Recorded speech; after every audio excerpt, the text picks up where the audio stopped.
So this is a little complicated to do just because there's a little bit up in the air on who the final front fours will be in obvious passing situations for all of these teams. So we're just going to go with guys that we anticipate to fall into being that guy. So starting in Seattle, the anticipated front four, I think three of the guys are going to be there for sure, and Kerry Hyder. Carlos Dunlap and Puna Ford. And then the fourth guy that we've kind of just thrown in there. I mean, we were talking maybe LJ Collier because they drafted him high, but I think we ended up going with we ended up going with Alden Smith. Yeah, we ended up going with Alden Smith, who did rush inside primarily for the Dallas Cowboys. Thank you. I actually was blanking on him, Grant. So those are the four we went with Seattle. For the Arizona Cardinals, we went, and this was the easiest one. I think it lines up perfectly. Jordan Phillips, J.J. Watt, Chandler Jones, and Marcus Golden. I think that would be their front four in an obvious passing situation. The Niners is Nick Bosa, Javon Kinlaw, Samson Ebukam, and Eric Armstead. That one also, I think, kind of is pretty easy to anticipate unless somebody thinks Dee Ford is going to be healthy, which I'd like to be optimistic. I think Dee Ford's going to play this year. I don't know if he's going to be consistently their third down rusher just because of the nature of his injury. And then finally, the Rams, which I thought was the hardest one to do because there's two obvious ones. Leonard Floyd will be one for sure, and Aaron Donald, who's the best defensive football player I've ever seen. I was not alive for Lawrence Taylor. I was not alive for Reggie White.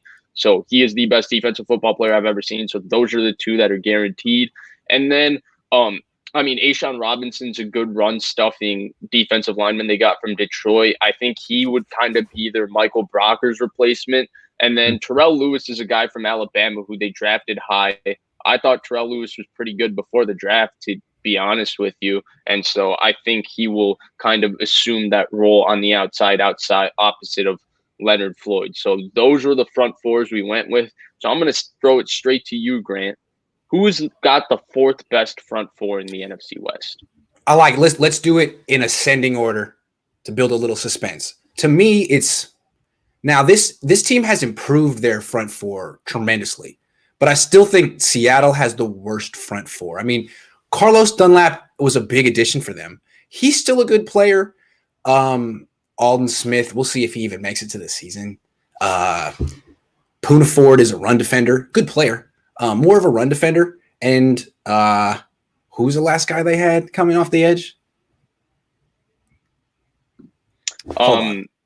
It was Kerry Hyder, of course. Kerry Hyder. Hyder, of course. Here's the thing. I like Kerry Hyder, but he has broken some teams' hearts before. He really hasn't ever done anything away from Chris Kosaric.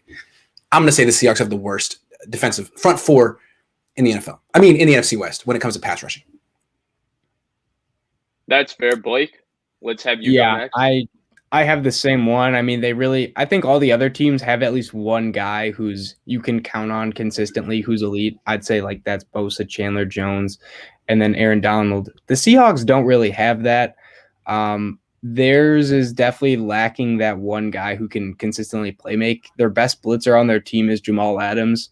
I mean, that's all we really need to say to show that their D-line maybe isn't up to par with the rest of these teams. So, I'm going Seattle, and I don't really think it's close. I think the other three, they're definitely in the same realm, but the Seahawks are like a tier or two below these other three. But Vish, Yeah, to me, this was probably one of the easiest answers of this entire exercise. Seattle has the worst front four by far. I think the rest of the front fours, it's going to be open for debate, and I'm expecting a lot of disagreement. But to me, Seattle, this is obvious. I mean, Carlos Dunlap, I guess, was pretty good for them last year. You know, he had 6 sacks, and he came in and gave them a much-needed boost. But Carlos Dunlap has also been around for a while. He's 32 years old. We know what Kerry Hyder is away from Chris Kosaric. That one, I think, is a little bit of a question mark on whether they can rely on that. Again, Grant touched on it. Puna Ford is a run defender. And then Alden Smith, even though he had a resurgent season for a guy that was not in football for 6 years, he wasn't Alden Smith of before. We don't expect Alden Smith to come in and just dominate. So, yeah, this was obvious to me. And I think it's actually a big need for Seattle, especially because they let Jaron Reed walk. And Jaron Reed wasn't the best last year, but Jaron Reed has been a very good football player for them in the past. I think there's a lot of questions with Seattle's front seven because there's another guy that's a little older, but a really good player that they've left unsigned so far through free agency. And we're going to touch on him in just a little bit. And so by far, to me, Seattle's front four, by far, I would say Seattle's front four is not only the worst in the NFC West, I think it's one of the worst in the NFL. Good call. Yeah. Okay, number 3. On to 3, Grant. I'm pushing this one your way again. You're starting us off. You're the guinea pig. Who do you got at number 3? This might sound controversial, but I'm going to put the 49ers at number 3. And that's not to say that they have a bad D-line. It's a good D-line, and it's a deep D-line. It might be the deepest. But they don't have Buckner anymore, and the replacement, Javon Kinlaw, isn't really a pass rusher yet. Now, if he could put together an 8-sack season, that changes everything. But I'm not expecting that. So Kinlaw is kind of like the Poona Ford of the group. Eric Armstead should have a better year rushing from the interior. I like Ebukam. Of course, Bosa's a stud. Don't really know how much he's going to play this year, but I'm going to put them at number 3, and I think that more has to do with who the other teams have. I'm not going to say like, well, this guy's not that good or that guy's not that good. It's just some really good D-lines in this division. Yeah, so I actually kind of agree with that. I was undecided up till my number 3 till now, and I'm also going to go with the 49ers. If we were ranking D lines, I think the 49ers would be first because the 49ers 1 through 8 is way better than everybody else's 1 through 8 in this division. I also think if we go based on potential, the 49ers could be 1 because of what Javon Kinlaw could be. And if D Ford is available, then it changes this entire conversation. But right now, given what we know, I think they're the 3rd best in terms of just a pure third down front 4. I mean, Nick Bosa, we know, right? Nick Bosa is spectacular. But the other 2 teams have a guy who kind of cancels out the Nick Bosa effect. Aaron Donald is just better than Nick Bosa.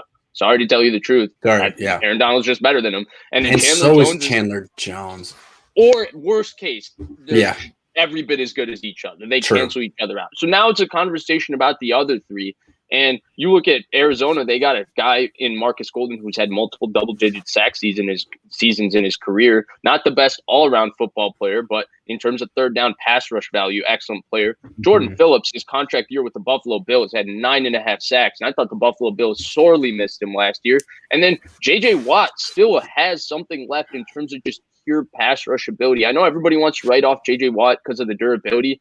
It is a question mark. But J.J. Watt is still a really good football player. I don't know what people watch if they think J.J. Watt still can't play football. He's still really damn good. And so because of that reason, and just because I have question marks, I have question marks, I would say, with Javon Kinlaw in terms of I think he's going to have a really good second season. Now, will it be a 10-sack season? I don't think so. I think he's going to have a good all-around football season. And then Ebukam is just not a natural pass rusher. He's an amazing football player. He does a lot of different things, but he's the opposite of Golden, where Golden isn't a great football player in terms of being good against the run, being scheme sound, being smart, and all of those things. But the one thing Golden does is he's a natural pass rusher, and Ebukam's an effort pass rusher who wins with effort and power. So because of that, I'm going to have the Niners 3 as well.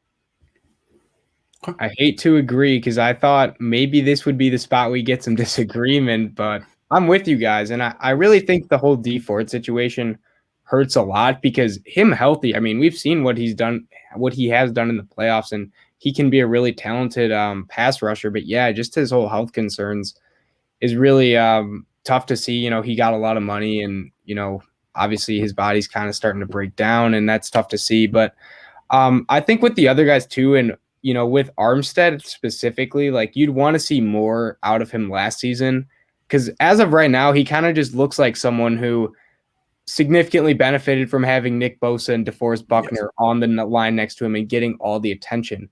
And Nick Bosa is still there. And, you know, I think all of us can agree Nick Bosa is a top 10 edge rusher and he's fantastic, but you're kind of missing a little bit from the other guys that these other teams, I'd say, have a little bit more of. But I think the Niners do have the potential to be the best overall D-line, similar to what you guys were saying with, if you're just going off of 1 to 8, you know, depth and everything included like that, you know, they have, you know, potentially Arden Key and Maurice Hurst stepping up too, but Going off of strictly front four in a pass rushing situation, I'm going to put them third, but I think they have the potential to be higher this year.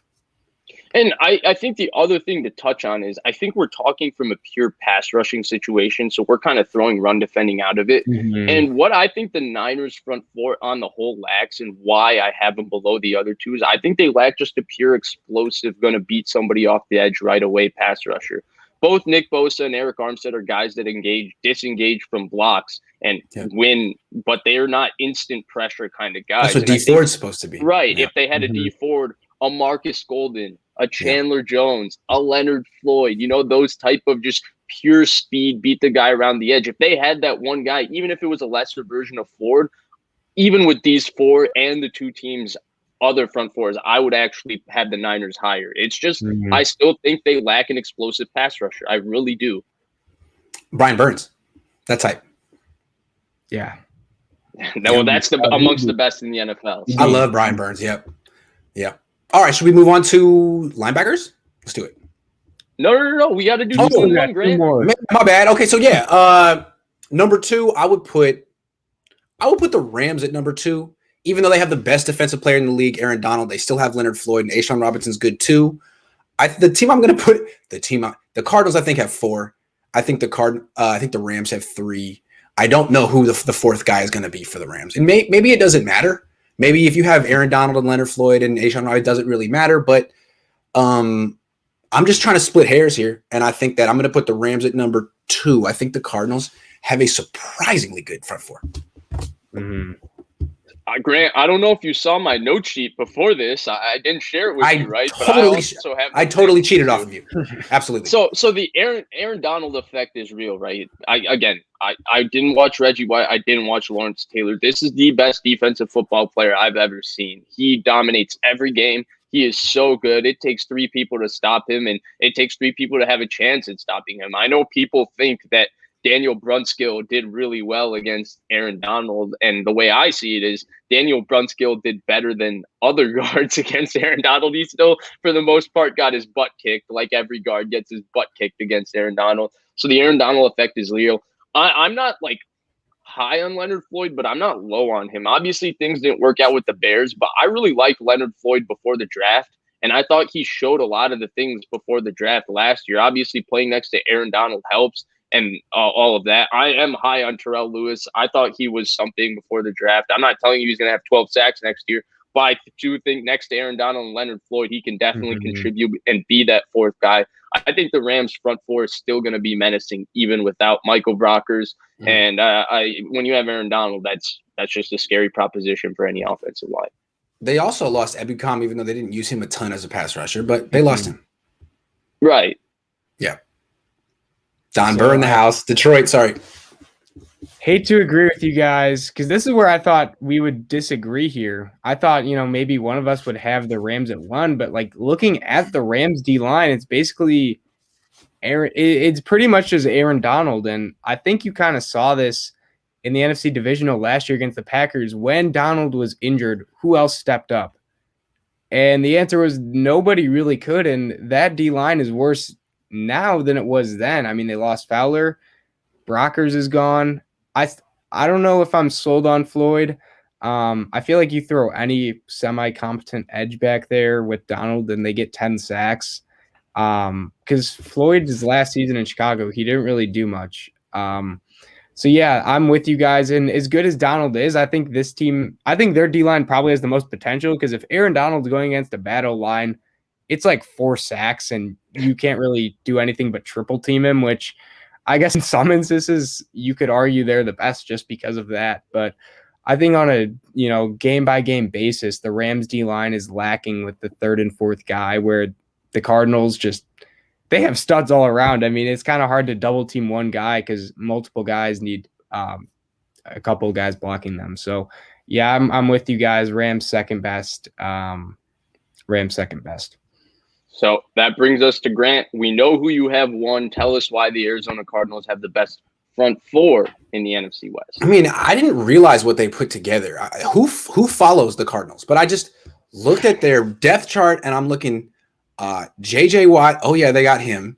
Chandler Jones. Oh, yeah, he opted out last year. Jordan Phillips, they got him last He was year. hurt. Hell of a player. He was hurt. And Marcus Golden. Wow. Now, there's some age here. Phillips has an injury history. Watt has an extensive injury history. It could all fall apart, but I'm going to put them at number 1 right now. They're healthy now, so I'm going to put them at number 1.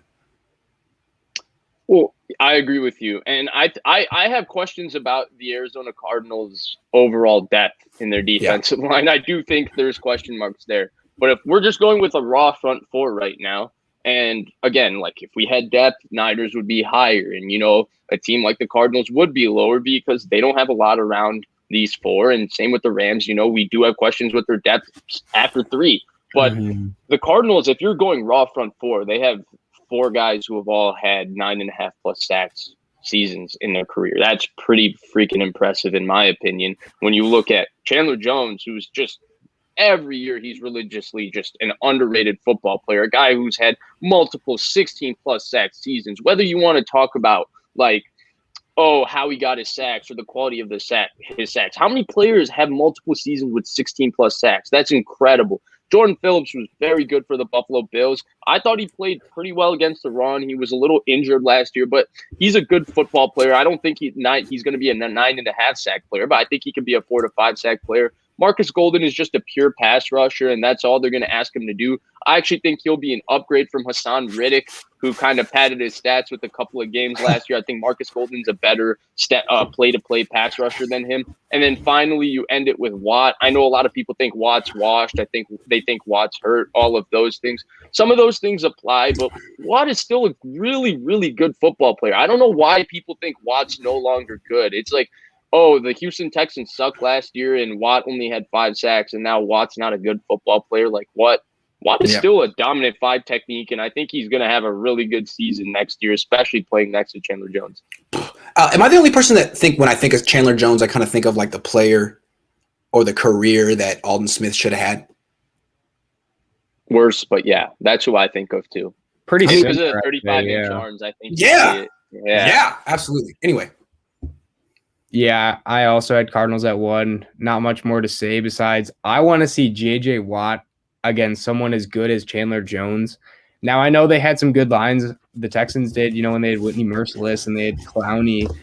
But I don't think he's played with anyone as good as Chandler Jones is. And then when you think that they have Marcus Golden and Jordan Phillips, too, who are both above average pass rushers, like third downs against the Cardinals is not going to be fun if you're a lineman. Maybe it will be if you're a receiver or a tight end, because I'm not too convinced about their other guys.